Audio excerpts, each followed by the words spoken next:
Salut les passionnés, c'est Comptoir Antique de Bourgogne. Dans cette vidéo, je vais répondre à vos questions que vous m'avez posées sur la plateforme Instagram. On commence maintenant.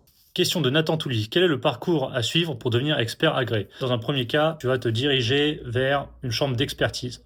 Ensuite, suite à ça, normalement, elles vont te demander déjà d'avoir 10 ans d'expérience dans l'expertise que tu veux faire.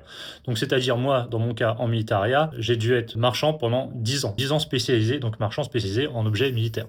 Ensuite, ils vont te donner une date pour passer un examen. Alors, t'attends pas la date pour te préparer à l'examen. L'examen, j'ai commencé à le préparer 2 ans, 3 ans. J'ai potassé tout ce qu'il y avait à potasser sur le militaire français, donc de Louis XIV jusqu'à la guerre d'Algérie, et armement, uniforme, décoration, et ensuite tout ce qui est cavalerie, légion, la colo, absolument tout. Il faut absolument tout connaître. Donc tu fais du par cœur, du bourrage de crâne pendant 2-3 ans. Alors pour ceux qui ont fait la fac, ça va être plus facile. Moi, j'ai pas fait la fac, donc ça a été assez compliqué, mais j'ai pris le temps, il a fallu 2-3 ans. Vraiment, tu te coupes du monde, tu t'enfermes et tu lis tout et t'apprends bêtement. Voilà. Et ensuite, alors j'ai eu la chance aussi, c'est qu'avec mon métier, j'ai pas mal appris sur le terrain. Et ça, c'est vraiment la meilleure des écoles, quoi. Question de Valdergo. Est-ce que les DAG de l'OSS sont rares? Alors, quand tu parles de DAG de l'OSS, je pense que tu veux parler de la DAG Fairbairn.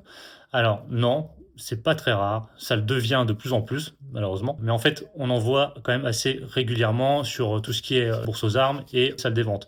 Bon, par contre, après, le prix, moi je t'explique, il y a 4-5 ans, je les vendais quand j'en trouvais 250, 300 euros. La dernière que j'ai vue, c'était sur un forum Facebook. Elle était à la vente à 800 euros. Bon, je te dis pas de l'acheter à ce prix-là, mais si tu es patient et tout, tu pourras en trouver. Question de Colomeralex. Qu'est-ce que le numéro sur le fourreau des baïonnettes 90K veut dire? Alors, bon, je vais te vulgariser. Donc ici, tu as le numéro de série. Donc là, tu as 4 chiffres. Voilà. Ensuite, normalement, derrière, tu as généralement le numéro de fabricant, le nom de fabricant, ou le code plutôt. Là, c'est ASW, c'est pour un fabricant. 42, c'est l'année. Voilà. Normalement, ici, tu as les Waffenamen, ainsi que ici, ce sont juste des poinçons qui sont les poinçons de contrôle, tout simplement. Question de Thomas PRSL. Selon vous, le prix du Mitaria risque-t-il de chuter d'ici quelques années?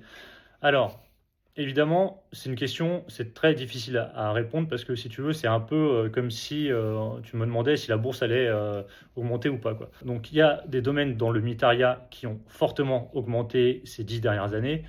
Le Mitaria français de 14, le Mitaria allemand de 14 aussi. L'allemand de 39-45, il a explosé, vraiment. L'US, il grimpe petit à petit. L'Indochine-Algérie, alors surtout, l'Indo, ça a aussi grimpé, mais pour l'instant, c'est encore achetable. Par contre, il y a des choses qui se sont, on va dire, quasiment effondrées.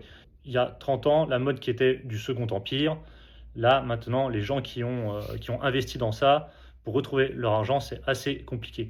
Pareil, on va dire les armes réglementaires françaises, revolver ou pistolet à piston et des trucs comme ça, les prix sont vraiment à la baisse. Donc là, c'est impossible à dire. Bon, moi, ce que je vois, c'est que il y a par génération une hype. Quand j'étais enfant, les gens qui faisaient du militaria, du haut militaria, comme on dit, ils faisaient l'Empire et Second Empire. Ce sont des modes qui sont un peu passés. Là, on est sur on va dire, on est 14-8, 39-45, enfin, donc tout ce qui est guerre du XXe siècle, parce que nous avons des grands-parents ou des parents qui l'ont vécu. C'est pour ça qu'il y a une certaine hype sur ça. Question de Basile, y a-t-il un uniforme de la Seconde Guerre mondiale que vous préférez? Alors, officiellement, je vais dire que c'est l'uniforme français parce que je suis français, je suis patriote.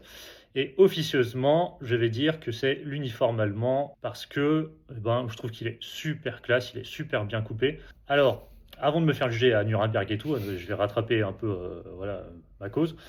Par contre, l'uniforme que je préfère, et vraiment que je préfère de loin, c'est l'uniforme du parachutiste français fin Indochine et même début guerre d'Algérie. Vous voyez, donc avec ce type de camouflage.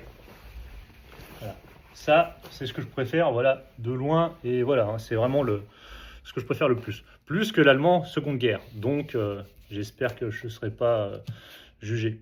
Question de Krieg Photographie. Il y a des thèmes de collection que tu aimerais approfondir?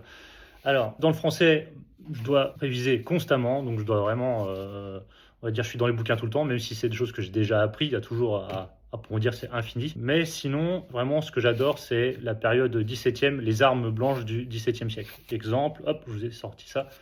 Exemple, ce type, voilà, ce type de thème. Donc là, on est sur une Chiavone 17e, donc c'est une épée vénitienne, et ça, en ce moment, je trouve ça super top. Donc j'aime bien. Donc en ce moment, je travaille sur ça. Question de Mimi352 off. Est-ce le militaria japonais, c'est plus cher que l'allemand?